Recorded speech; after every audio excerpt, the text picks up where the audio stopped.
So first of all, I would like to thank the organizers of this seminar series for inviting us to present a usage seminar on how do we use Web of Science, how can you take your research to the next level using Web of Science.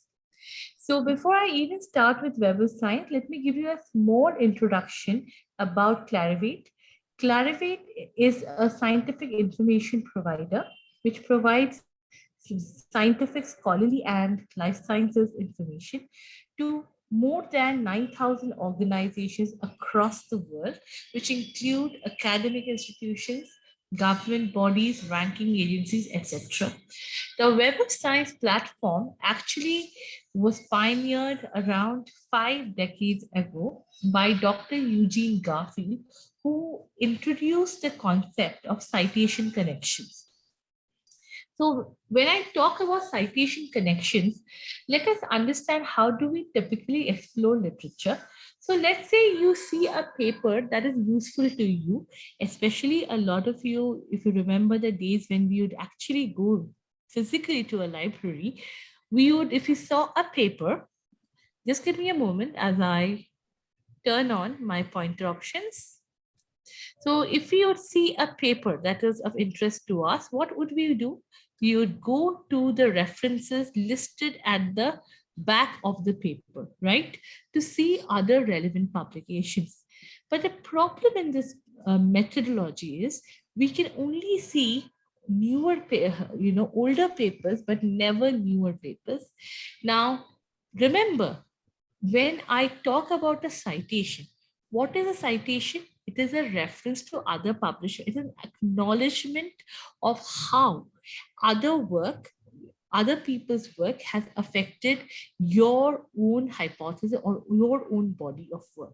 So in our manuscript, when you're citing a reference, it tells people how you came, towards that idea, or maybe, so let's take for example, this is on particle size measurement. You are talking about the definition of a nanoparticle, right? How do you define a nanoparticle based on literature, right? Now a citation index, what it does is, not only does it look at the papers which have been cited in the bibliography, but also to papers which are citing this particular paper. So this is a great way of understanding a particular technology area's evolution through time. So let me give you an example over here. We all know about graphene, right? You all are working on particles in material sciences, particle size measurements, etc. Graphenes are atomically thin carbon films, right? Now, the whole concept of graphene got a boost when in the 2010s you had the inventors, the group that invented graphene getting a Nobel Prize. Now, if you look at the older papers, to 2013, 14, they all, well, most of them talk about the characterization or synthesis, synthetic approaches towards graphene and how do they test it, how do they characterize it. But as you go, further down the line, you see so many new applications of a particular, of this particular novel material. So the earlier papers, the papers which the landmark papers on graphene quoted, they were the papers which talked about the enhanced properties of these thin films. Okay, so we started up, so you can see how the technology area has evolved. Scientists started understanding that carbon nanotubes, or very thin films of carbon, when or carbon in the nano size range, it had certain very interesting novel properties, including superconductivity. And slowly they started synthesizing these materials in different ways, characterizing them, and then the evolution of the field in terms of application started happening. So you can track the trajectory of a particular field using a citation database. Okay. So when you look at a citation database, this is a far better way of searching for literature as compared to going to a database like Google Scholar, where all you can put is keywords. Now let us look what does the Web of Science platform actually contain. Now it is a multidisciplinary platform. It has journals from the hard sciences. It has journals from um, different areas like um, humanities, social science, etc. Very important to know, it is publisher neutral. Another very important thing about Web of Science is, please remember, it is a mark of prestige for a journal to get indexed on Web of Science, because Web of Science has a very strict and rigorous selection criteria and process. So journals which are there on Web of Science have necessarily exhibited the fact that they are editorially sound, that they have a very sound peer review process. Um, we look at whether these journals follow COPE guidelines. What does this mean for you as a researcher?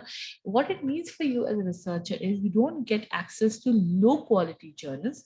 You are not being exposed to predatory journals. Very important, especially in the area of biomedical sciences, which a lot of you today who are attending the seminar series belong to, or material sciences. Very low quality predatory journals have mushroomed, especially and unfortunately from India. So when you are looking at a Web of Science index journal, you are actually bypassing these predatory low quality journals. So how does Web of Science empower you as a researcher? It helps you conduct a scientific literature review, and you can discover the most impactful research and emerging trends. You can perform your own research evaluation, identify potential collaborators, identify quality journals. We already talked about that. It provides you, this is very important, provides you access to a lot of full text content using impact story and endnote click.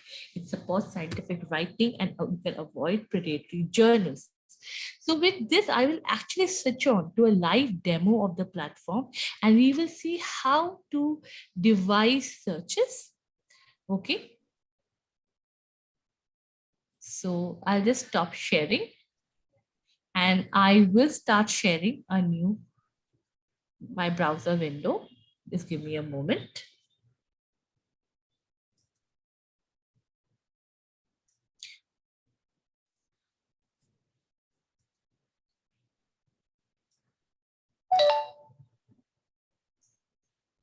If I can get a small verification from the organizers that they can see my browser screen now. Yes, madam. Yes, madam.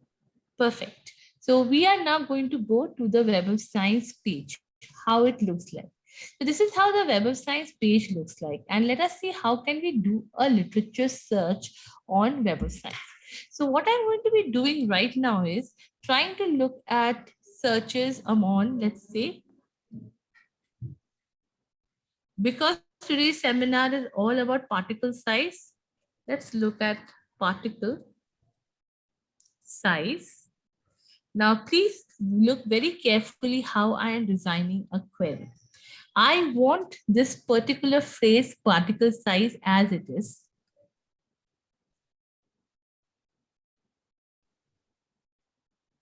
Let me annotate.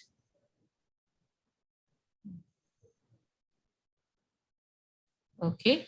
So because I want this particular phrase as it is, you can see what I have done. I have put it in quotation marks. So when you want to search a phrase as is,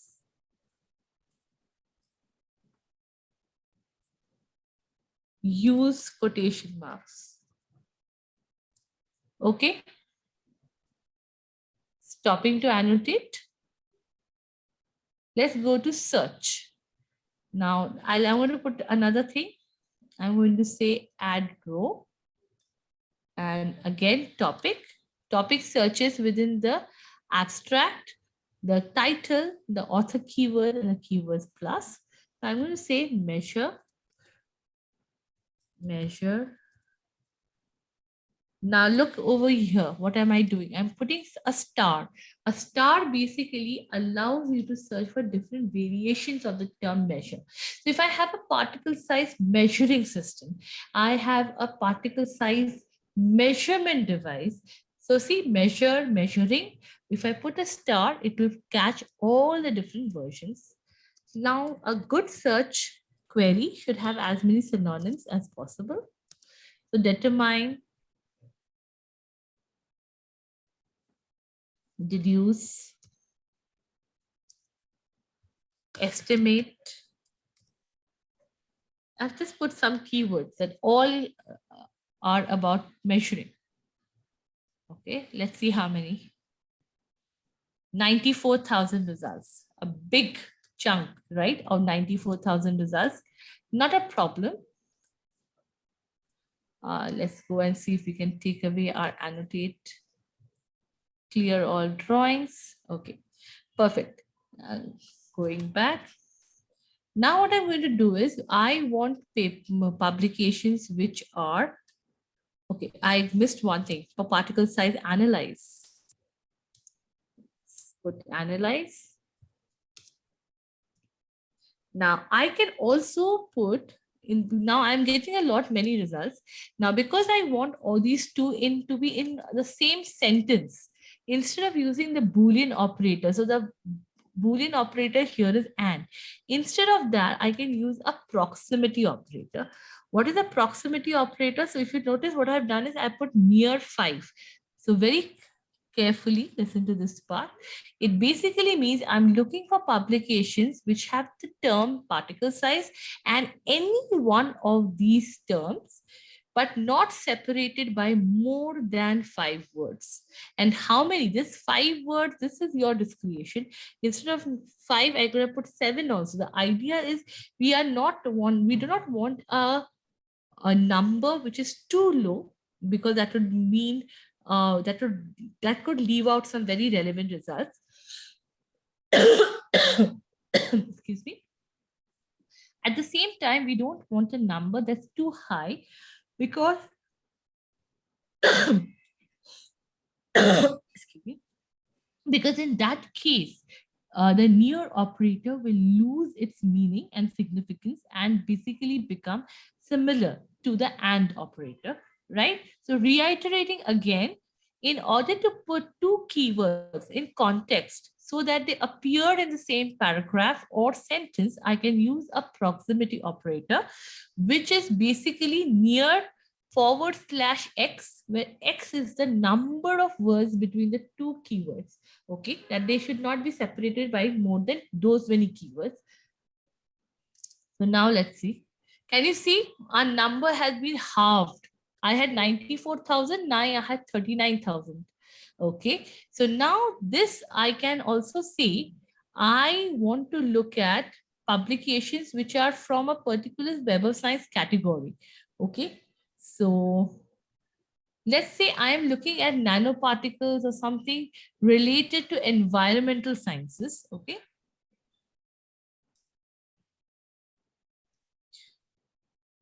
or maybe I'm looking for at particle size measurement for nanoparticles for drug discovery. See, refine.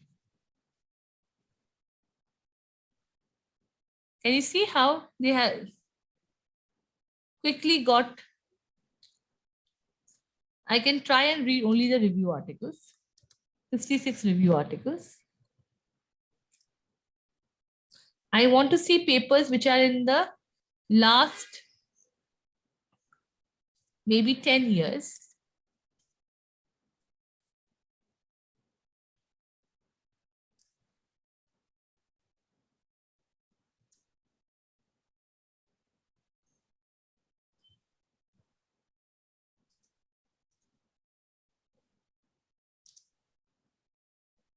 38 papers, which are review articles. Okay.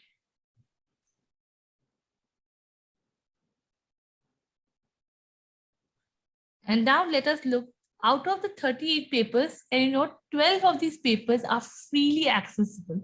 Now, this is very important. I'll again start annotating.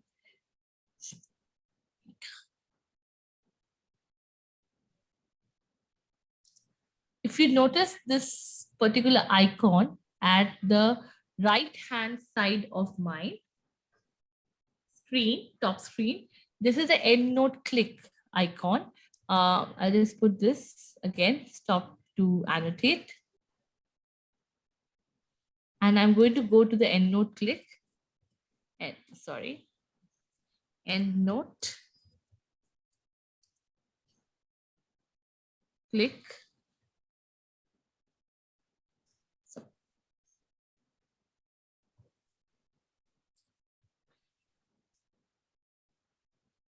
So EndNote click, if you notice over here, this is it's a browser plugin, EndNote click. And the best part about this browser plugin is it will work in the background to identify how many of your papers full text is available through Web of Science. Now, this is something which I would like to really emphasize on today. A lot of researchers are in doubt whether they should be publishing their manuscripts in open access journals. Many scientists are very critical of this pay to publish model. Now, it is true that open access journals, they follow the model wherein the science is free to everybody, but the author needs to pay a fee to publish. Many scientists are of the view that if you are paying to publish, that indicates that a proper peer review will not be done. However, that is not true. Okay, so Web of Science has several open access journals. They need not be predatory. They are not predatory. They have passed our very strict editorial standards. But having said that, it is also not feasible commercially for a lot of groups to publish in these open access journals because of the APC, which is prohibitively high. I think a lot of you must have heard of the Nature Neuroscience News, where the APC is as high as $11,000, right? Which could be actually the entire research budget for a small group in India. So what do we do? So please remember, so here I will introduce you to a website called Sherpa Romeo. Now, please remember that it is not necessary in order to make your article freely accessible to everybody, that you have to publish only in an open access or APC charging journal. No. Over the past few years, there has been a huge push towards open access because of the Plan S, etc. As a result, many journals have mandates where the embargo period is very short. That means that after us, so let me give you the example. Let's go to Sherpa Romeo and look. Now, Sherpa Romeo is an online resource that aggregates and analyzes publisher open access policies. So I'm going to put in the name of the journal cell.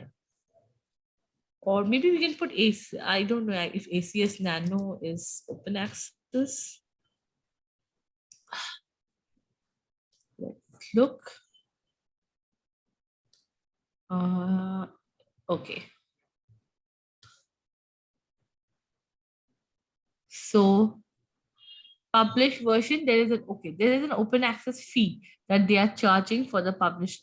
Can you see over here? Has an open access fee associated with it, no embargo. Now, look at this. 12 months embargo prerequisites. If required by funder and institution, they will not have any. You can publish in the author's homepage, institutional website, preprint repository. If mandated to deposit before 12 months, author must obtain a waiver from the institution or funding agency or use author choice. So therefore, can you see this? Your accepted paper can be indexed. So you do not, you pay an open access fee to them. You just publish it as a paywall, but you can put it on a repository as soon as it is accepted. Okay, so there can be a publisher version. So if you look over here, you can, even before it is published or accepted, you can always put your submitted version, okay, to a preprint repository or a subject repository, okay, as long as it does not violate ethical guidelines. That's it. Must not use it. So one way to make sure your paper has most access, I would suggest a great way of doing open access is depositing your paper onto a preprint server and then linking on your web page or anything that, to that preprint. So Web of Science, by the way, will link your paper to the preprint server if the same title, everything is same as of the submitted version and the accepted version. So what I'm trying to hear very much, focus on is something very simple. You do not need to publish in an OA journal in order to make your paper or manuscript fully and freely accessible. There are many different ways of uploading your paper to a repository, and Sherpa Romeo is a website that gives you all the policies. You should look, be very careful, look at all the publisher policies that you're not running afoul of them. But Web of Science allows you to see that, gives you information. So how does it give you information about open access? So if I go to, just give me a moment.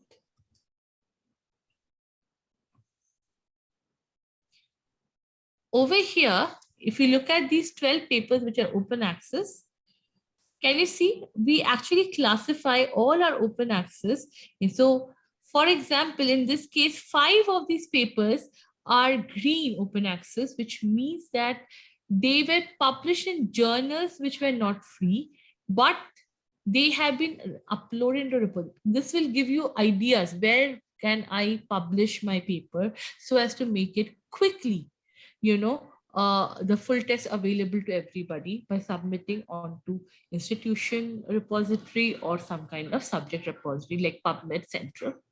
So, so I hope this entire concept and about open access is clear now to you all. So another thing that Web of Science, the analytics now that I'm focusing on Web of Science is, we have already seen that you can quickly do a document level, filtering. I can see for a particular period of years, I can see how many of these papers are highly cited. That means these papers are in the top 1%.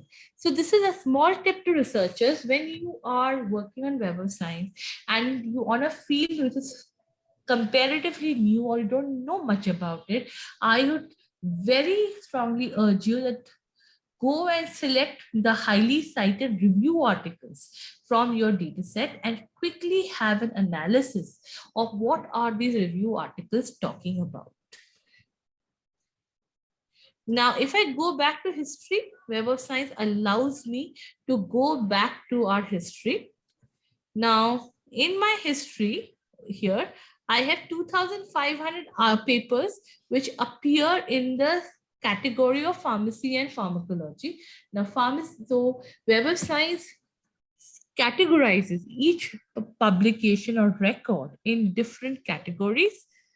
In this case, I've chosen pharmacology.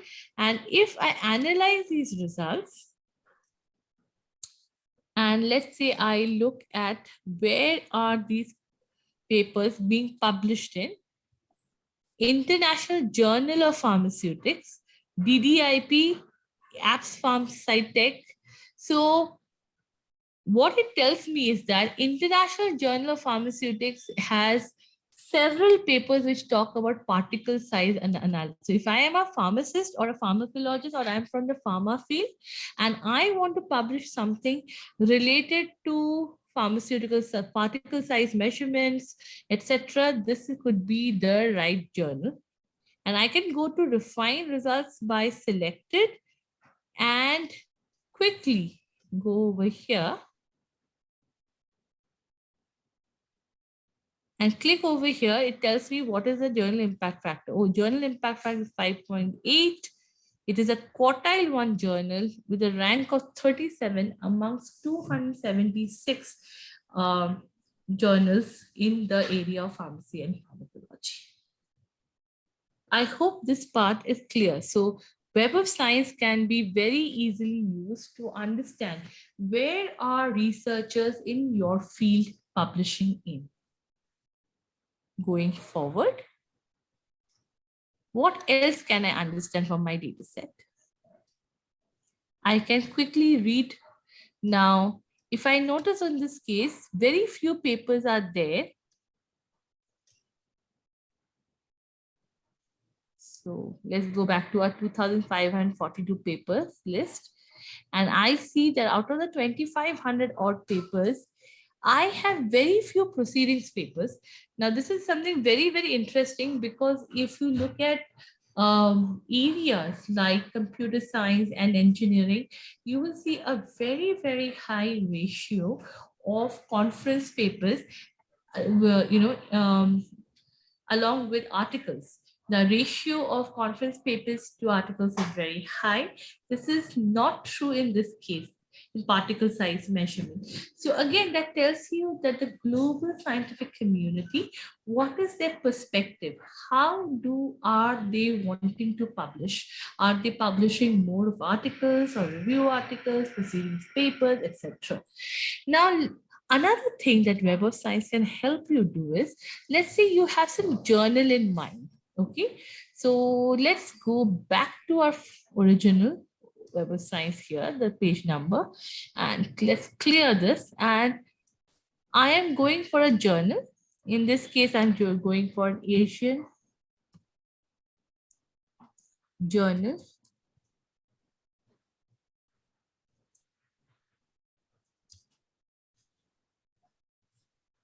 Asian Journal of Pharmaceutical Sciences. Not a very well-known journal. But let's say this journal is something that you want to publish in. You have got, let's say, a solicitation from this journal. The first thing that you can look over here is, okay, this tells you this is an open access journal. It's a gold open access, meaning there is an APC fee associated with it. But what is more important is I want to know how are my papers going to behave when cited. So, okay, so this is good. 529 publications have been cited an average of 23.64%. 664 times, which is a good number. And if you notice over here, one of the top papers is on pharmaceutical particle technologies. And if I go back, I can actually go to the citation report. Once again, citation report basically gives you how are the publications in a data set behaving with respect to citations. Let us analyze these citations, okay? And let us see where are the citations coming from, which journals. So they are coming from International Journal of Pharmaceutics, all of them are well-known journals. If I go back, let us see who are the people who are publishing in this journal. So it gives you an idea what your readership base, who reads this journal. So affiliations. Okay. You are getting a lot of publications from China. So this journal is from China. And in fact, if you want to really know more about the journal, you can go over here to the Web of Science Master Journalist. Please look very carefully at the URL. It is called Web of Science, and you can log in. It's a free account.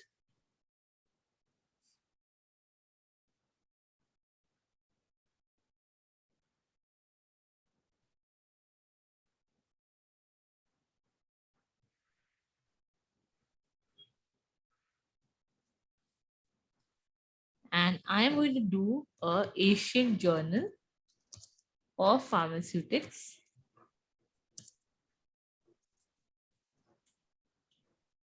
Let's do a search.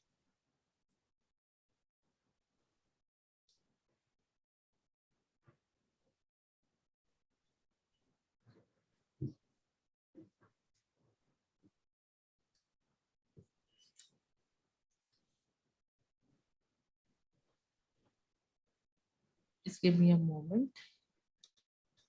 The Asian Journal of Pharmaceutical Sciences, right?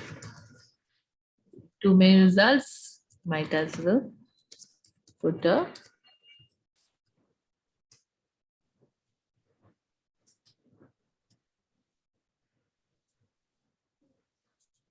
okay, perfect. Let's view this paper journal. This journal is actually published by not a publisher, by a university, Shenyang Pharmaceutical University. You can see what it is all about, and article BOIs, average. We also give the average number of weeks if it is there. Okay, it is hosted on Science Direct. There is nothing about APC. You can always visit the authors. So this is the kind of information that Web of Science provides. So article structure.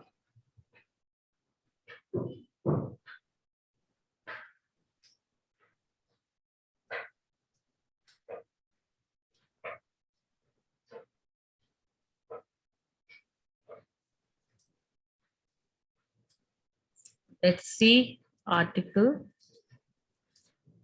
processing.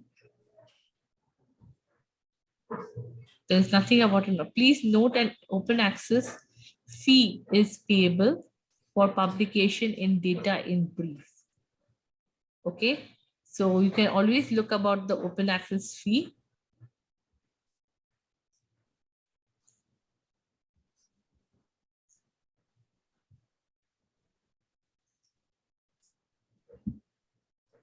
Can you see this? So we give you all the information. So why should you be interested in this? Because MJL gives you information only about Web of Science index journals. Okay.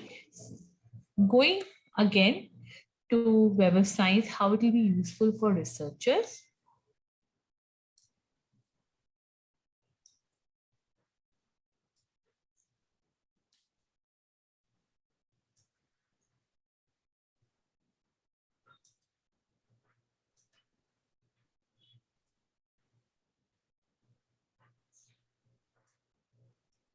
Okay. Now, finally, whatever searches that you're doing on Web of Science, by the way, are all available to be downloaded in an Excel format. So I will just go quickly to the history. And we can look at these 529 publications. I can export them into an Excel sheet or a tab delimited. Okay, a plain text file. I can even add them to a mark list. Now this is very interesting because mark list, basically you can make choices, you can tick mark. Now if you notice over here, I have 18 mark lists. Each of them have some number of documents, right? So for example, I have the papers which are the most highly cited nanoscience papers from India, the top 50 papers. I put in a list. So all I need to do is click over here and I'll get to those for 50 results quickly. So this is a great way of actually managing your public, your references when you are doing a literature review. So whenever you're doing a literature review on Web of Science, you can create mark lists. Let's say when you're doing another search and you find a paper which is very interesting to your project that you had already created a mark list, you can add it to that. Okay. we already saw that you can analyze for where are the publications, because remember, if you get the trend of where are people in your field publishing, that can give you a very good idea where should you be publishing, where do you want to publish. Please refer to the master journalist in order to verify whether a journal is indeed on Web of Science or not. Web of Science, as you can see, presents you with several analytical features to quickly filter results based on subject category, the year of publication, which publisher, it is open access or not. All of this is going to be very, very helpful in one, deciding where to publish, getting new ideas, understanding what other people in your area have worked on, understand which scientists have similar interests like yours and therefore can be approached for collaborations. In short, in brief, doing a literature search on Web of Science will save you significant amount of time that you as a scientist can actually use on the bench. And because it's a global discovery service, so a database, you if your paper is indexed on Web of Science, please remember your chances of getting cited are much higher. With this, I will